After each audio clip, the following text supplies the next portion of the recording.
رسول اللہ صلی اللہ علیہ وآلہ وسلم نے فرمایا، اللہ تعالیٰ جس شخص سے محبت کرتا ہے تو اسے 8 باتوں کا الہام کرتا ہے۔ نمبر 1، حرام کام چھوڑ دیتا ہے۔ نمبر 2، حیا کرتا ہے۔ نمبر 3، اللہ کا خوف کرتا ہے۔ نمبر 4، صبر کرتا ہے۔ نمبر 5، نیک افراد سے مل جاتا ہے۔ نمبر 6، سچ بولتا ہے۔ نمبر 7، سخاوت کرتا ہے۔ نمبر 8، امانت کی ادائیگی کرتا ہے۔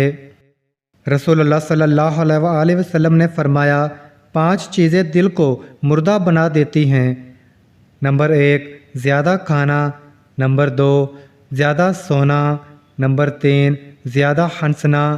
نمبر 4، دل کی پریشانی۔ نمبر 5، حرام خوری۔ رسول اللہ صلی اللہ علیہ وآلہ وسلم نے فرمایا، 5 چیزیں دل کو سخت بنا دیتی ہیں۔ نمبر 1، گناہ پر گناہ کرنا۔ نمبر 2، بھرے ہوئے پیٹ پر کھانا۔ نمبر 3، لوگوں پر ظلم کرنا۔ نمبر 4، نماز میں تاخیر کرنا۔ نمبر 5، بائیں ہاتھ سے کھانا۔